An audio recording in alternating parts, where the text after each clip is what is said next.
ఎట్టి పరిస్థితుల్లో రాజా ఈ 60 మందిలో ఒకరిని పెండ్లి చేసుకోవాలా? Our film Akkadamai Ikkadabai is streaming now on ETV Win app. Download and subscribe to ETV Win app.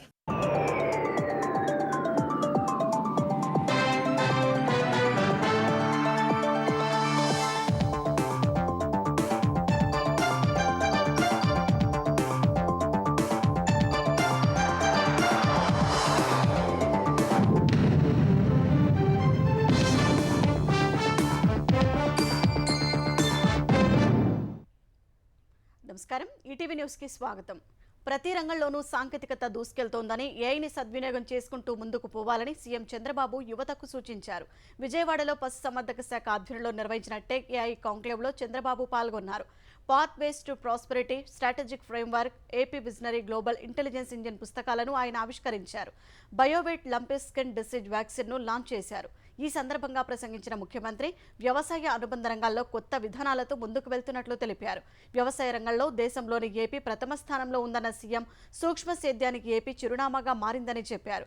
పేదరికం లేని సమాజ నిర్మాణమే ప్రభుత్వ లక్ష్యమన్న ఆయన రైతుల ఆదాయం రెట్టింపు చేసేందుకు కృషి చేస్తున్నట్టు వివరించారు. వ్యవసాయ అనుబంధ రంగాల్లో సాంకేతికతను అందిపుచ్చుకోవాలని సూచించారు. విజయవాడ విశాఖ మెట్రో రైల్ ప్రాజెక్టులకు రుణాలు ఇచ్చేందుకు విదేశీ బ్యాంకులు ముందుకొచ్చాయి. పలు విదేశీ బ్యాంకుల ప్రతినిధులతో AP metro rail corporation MD Ramakrishna Reddy సమావేశమయ్యారు. ఈ సమావేశానికి KFW, AFD, ADB, NDB, AIIB, JICA, ప్రపంచ బ్యాంకు ప్రతినిధులు హాజరయ్యారు. విజయవాడలో ప్రతిపాదిత మెట్రో కారిడార్లను క్షేత్రస్థాయిలో ఆయా బ్యాంకుల ప్రతినిధులు పరిశీలించారు. 2 మెట్రో ప్రాజెక్టులకు 12,000 కోట్ల రూపాయల రుణం అవసరమవుతుందని అంచనా వేసినట్లు తెలుస్తోంది. విశాఖ మెట్రోకు 6,100 కోట్లు, విజయవాడ మెట్రోకు 5,900 కోట్లు రుణం సమీకరించాలని నిర్ణయించారు. తక్కువ వడ్డీకి రుణం ఇచ్చే బ్యాంకులతో మెట్రో కార్పొరేషన్ ఎండీ సంప్రదింపులు జరుపుతున్నారు. త్వరలో కేంద్ర రాష్ట్ర ప్రభుత్వాలతో విదేశీ బ్యాంకుల ప్రతినిధులు చర్చలు జరపనున్నట్లు తెలిసింది. తెలుగుదేశం మహానాడును ఈసారి కడపలో పండుగ వాతావరణంలో నిర్వహిస్తామని ఆంధ్రప్రదేశ్ విద్యాశాఖ మంత్రి నారా లోకేష్ తెలిపారు. మహానాడు ఏర్పాట్లపై పార్టీ కార్యాలయం ఎన్టీఆర్ భవన్లో కమిటీల కన్వీనర్లు, కో కన్వీనర్లతో లోకేష్ సమీక్షించారు. ఈ ఏడాది మహానాడును 3 రోజులు నిర్వహించాలని నిర్ణయించారు. మొదటి రోజు తెలుగుదేశం పార్టీ విధి విధానాలు, సిద్ధాంతాలు, కార్యాచరణపై చర్చించనున్నారు. రెండో రోజు రాష్ట్రం కోసం కూటమి ప్రభుత్వం చేపట్టిన పలు అభివృద్ధి, సంక్షేమ కార్యక్రమాలపై రూపొందించిన తీర్మానాలపై చర్చ జరగనుంది. మూడో రోజు బహిరంగ సభ ఉంటుందని లోకేష్ తెలిపారు. పార్లమెంట్ మహానాడు, నియోజకవర్గ మహానాడు నిర్వహణపై భేటీలో చర్చించిన లోకేష్ పలువురు మంత్రులు, సీనియర్ నేతలకు నిర్వహణ బాధ్యతలు అప్పగించారు. గత ప్రభుత్వంలో మహానాడుకు అడుగడుగునా ఇబ్బందులు పెట్టారన్న లోకేష్ ప్రజలు స్వచ్ఛందంగా తరలివచ్చి విజయవంతం చేశారని తెలిపారు. ఈసారి మహానాడుకు వచ్చే కార్యకర్తలు, అభిమానుల వసతి రవాణాకు ఎలాంటి ఇబ్బందులు తలెత్తకుండా చూడాలని నేతలకు దిశానిర్దేశం చేశారు. కాళేశ్వరంలోని త్రివేణి సంగమ ప్రాంతంలో రేపటి నుంచి జరిగే సరస్వతి పుష్కరాలకు ఏర్పాట్లు తుది దశకు చేరుకున్నాయి. ఈ నెల 26 వరకు ఈ పుష్కరాలు జరగనుండగా సీఎం రేవంత్ రెడ్డి రేపు కాళేశ్వరానికి రానున్నారు. కేంద్ర మంత్రి బండి సంజయ్ను కూడా సీఎం పుష్కరాలకు ఆహ్వానించారు. ఈ మేరకు ముఖ్యమంత్రి రేవంత్ రెడ్డి తరపున తెలంగాణ ఐటీ శాఖ మంత్రి శ్రీధర్ బాబు బండి సంజయ్కు ఫోన్ చేసి ఆహ్వానం పలికారు. సరస్వతి పుష్కరాలకు పెద్ద సంఖ్యలో భక్తులు వస్తారనే అంచనాలతో ఏర్పాట్లు చేస్తున్నారు. ఎండల తీవ్రతను దృష్టిలో పెట్టుకుని చలువ పందిళ్లు సిద్ధం చేశారు. ఈ పుష్కరాల కోసం తెలంగాణ ఆర్టీసీ పలు ప్రాంతాల నుంచి 790 ప్రత్యేక బస్సులు నడుపుతున్నట్లు తెలిపింది. భక్తులకు ఎలాంటి ఇబ్బందులు కలగకుండా పోలీసులు పటిష్ట భద్రతా ఏర్పాట్లు చేశారు. ఆలయ ప్రాంగణంలో 12 రోజులు యాగాలు నిర్వహించే విధంగా పనులను పూర్తి చేశారు. అందాల పోటీలో పాల్గొంటున్న వారి పర్యటన కోసం కాంగ్రెస్ సర్కార్ వరంగల్లో పేదల ఇళ్లు కూల్చిందని బీఆర్ఎస్ కార్యనిర్వాహక అధ్యక్షుడు కేటీఆర్ మండిపడ్డారు. ఇదే అంశంపై సామాజిక మాధ్యమం ఎక్స్లో స్పందించిన కేటీఆర్, అందాల పోటీల కోసం పేదల ఇళ్లు కూల్చడంపై లోక్సభలో ప్రతిపక్ష నేత రాహుల్ గాంధీ సమాధానం చెప్పాలని డిమాండ్ చేశారు. పేదల ఇళ్లు, వారి జీవనోపాధిపై దాడి చేయడమేంటని ప్రశ్నించారు. రాజభవనాల్లో విలాసవంతమైన విందులు, 200 కోట్ల ప్రజాధనం వృధా చేయడం సహా పేద ప్రజల జీవితాలను బుల్డోజర్ల కింద ఎందుకు నలిపేస్తున్నారని ప్రశ్నించారు. కాంగ్రెస్ ప్రభుత్వం ఈ ప్రశ్నలకు సమాధానం చెప్పాలని కేటీఆర్ డిమాండ్ చేశారు. చైనా అధికారిక మీడియా సంస్థ గ్లోబల్ టైమ్స్ ఎక్స్ ఖాతాను కేంద్ర ప్రభుత్వం భారత్లో బ్లాక్ చేసింది. ఆపరేషన్ సింధూర్కు సంబంధించి తప్పుడు సమాచారాన్ని పోస్టు చేసినందుకు చర్యలు తీసుకున్నట్లు తెలిపింది. ఈ మేరకు ఈ వారం మొదటిలోనే బీజింగ్లోని భారత రాయబార కార్యాలయం గ్లోబల్ టైమ్స్ను హెచ్చరించినట్లు తెలిసింది. ఎక్స్లో పోస్ట్ చేసిన సమాచారాన్ని పునః పరిశీలించుకోవాలని, తప్పుడు వార్తలు ప్రచారం చేసే ముందు వాస్తవాలను తెలుసుకోవాలని ఎక్స్ ద్వారా హితవు పలికింది. పాకిస్తాన్కు సానుభూతి చూపే పలు ఎక్స్ ఖాతాల్లో తప్పుడు ప్రచారం జరుగుతోందని, ఎలాంటి ఆధారాలు లేకుండానే విచ్చలవిడిగా పోస్టులు చేస్తూ ప్రజల్ని తప్పుదారి పట్టిస్తున్నాయని భారత రాయబార కార్యాలయం మరో పోస్టులో వివరించింది. బాధ్యతాయుతమైన మీడియా సంస్థలు కూడా తప్పుడు సమాచారాన్ని ప్రచురించడం సరికాదని, జర్నలిస్టు విలువలను కాలరాయడమేనని పేర్కొంది. అరుణాచల్ ప్రదేశ్కు చైనా పేర్లు పెట్టిన అంశంపై కూడా తప్పుడు ప్రచారం చేస్తున్నట్లు గుర్తించిన కేంద్రం గ్లోబల్ టైమ్స్ ఎక్స్ ఖాతాను భారత్లో విత్హెల్డ్లో పెట్టింది. ఇదే కారణాలతో చైనాకు చెందిన ఎక్స్హెచ్ న్యూస్, తుర్కీకు చెందిన టీఆర్టీ వరల్డ్ని కూడా విత్హెల్డ్లో పెట్టింది. 3 వారాల క్రితం పొరపాటున పాక్లోకి వెళ్లి అక్కడి బలగాలకు చిక్కిన బీఎస్ఎఫ్ జవాన్ పూర్ణం కుమార్ షాను ఎట్టకేలకు దాయాది దేశం విడుదల చేసింది. ఈ ఉదయం 10:30కు అట్టారీ వాఘా సరిహద్దు వద్ద బీఎస్ఎఫ్ జవాన్ పూర్ణం కుమార్ షాను పాక్ రేంజర్లు తమకు అప్పగించినట్లు భారత సైన్యం తెలిపింది. ప్రోటోకాల్ ప్రకారం అప్పగింత ప్రక్రియ జరిగినట్లు బీఎస్ఎఫ్ అధికార ప్రతినిధి తెలిపారు. ఏప్రిల్ 22న పహల్గాం ఉగ్రదాడి జరిగిన మరుసటి రోజు ఫిరోజ్పూర్ సెక్టార్లో భారత్ పాక్ అంతర్జాతీయ సరిహద్దు వెంట విధులు నిర్వహిస్తున్న పూర్ణం కుమార్ పొరపాటున పాక్ భూభాగంలోకి వెళ్లారు. అక్కడే ఉన్న పాక్ రేంజర్లు ఆయనను అదుపులోకి తీసుకోగా ఇవాళ విడుదల చేశారు. తెలంగాణలోని పలు జిల్లాల్లో రాత్రి కురిసిన అకాల వర్షానికి కొనుగోలు కేంద్రాల్లోని ధాన్యం తడిసి ముద్దయింది. నిజామాబాద్ జిల్లాలో కురిసిన వర్షానికి కొనుగోలు కేంద్రాల్లో తూకం వేసిన ధాన్యం బస్తాలు తడిసిపోయాయి. లారీల కొరత కారణంగానే నష్టం వాటిల్లిందని రైతులు వాపోయారు. భారీ వర్షానికి పెద్దపల్లి జిల్లా వ్యవసాయ మార్కెట్ యార్డులో కొనుగోలుకి సిద్ధంగా ఉన్న సుమారు 5,000 క్వింటాల ధాన్యం తడిసిపోయింది. వరద ధాటికి ధాన్యం కొట్టుకుపోయాయి. మంచిర్యాల జిల్లాలో సారంగపల్లి, పొన్నారం గ్రామాల్లోని కొనుగోలు కేంద్రంలో ధాన్యం పూర్తిగా నీటిపాలైంది. తేమ శాతం సరిగ్గా ఉన్నప్పటికీ పలు కారణాలతో కొనుగోలు చేయకపోవడం వల్లే ఈ దుస్థితి ఏర్పడిందని రైతులు ఆవేదన చెందారు. తడిసిన ధాన్యాన్ని ప్రభుత్వం కొనుగోలు చేయాలని కోరారు. కాంగ్రెస్ ప్రభుత్వ నిర్లక్ష్యం వల్లే ధాన్యం కొనుగోళ్లలో జాప్యం జరిగి రైతులకు కన్నీళ్లు, అవస్థలు తప్పడం లేదని మాజీ మంత్రి హరీష్ రావు ఆవేదన వ్యక్తం చేశారు. కొనుగోళ్లు, రైతుల ఇబ్బందులపై ఎక్స్ వేదికగా స్పందించిన హరీష్, కన్ని పెంచిన పిల్లలు కళ్ల ముందే కనుమరుగైనట్టు, ఆరుగాలం శ్రమించి పండించిన పంట గాలివానకు తడిసి ముద్దయితే అన్నదాతకు ఎంత కడుపుకోతో ప్రభుత్వానికి అర్థం కావడం లేదన్నారు.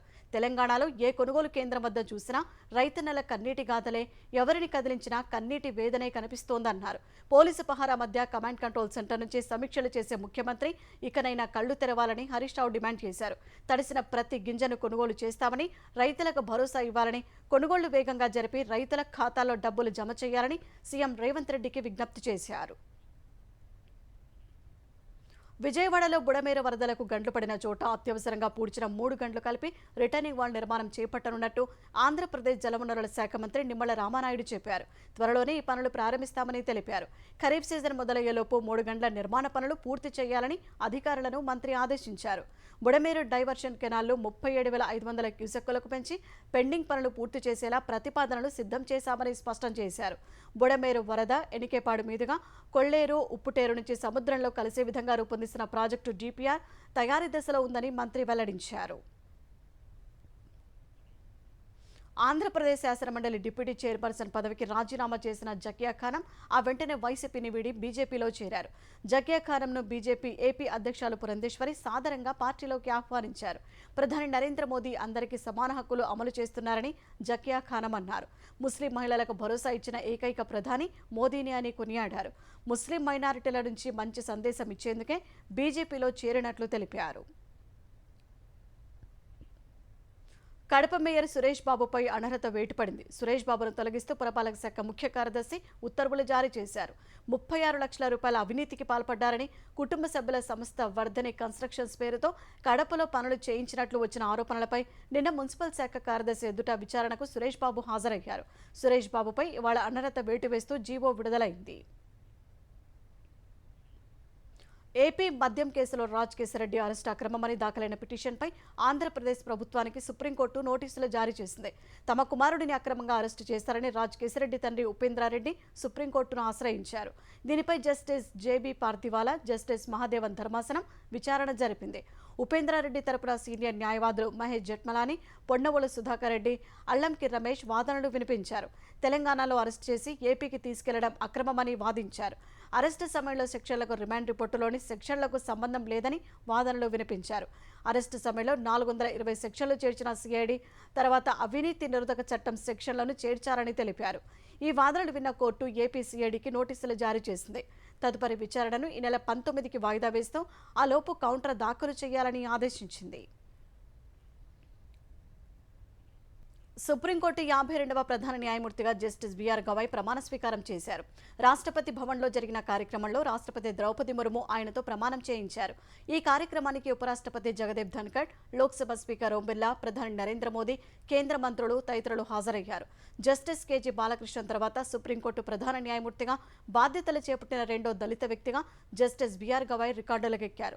మహారాష్ట్ర అమరావతిలో 1960 నవంబర్ 24న జన్మించిన గవాయ్ 1985 మార్చి 16న న్యాయవాదిగా వృత్తి జీవితం ప్రారంభించారు. అంచెలంచెలుగా ఎదిగి సుప్రీంకోర్టు ప్రధాన న్యాయమూర్తిగా బాధ్యతలు చేపట్టిన జస్టిస్ గవాయ్ ఈ ఏడాది నవంబర్ 23 వరకు కొనసాగనున్నారు.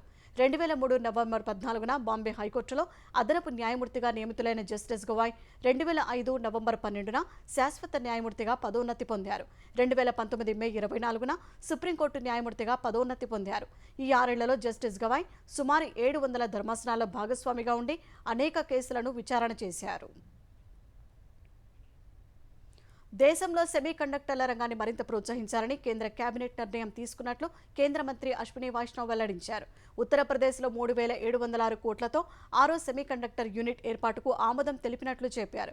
సెమీకండక్టర్ యూనిట్ ఏర్పాటు ద్వారా 2,000 మందికి ఉపాధి లభిస్తుందని కేంద్ర మంత్రి తెలిపారు.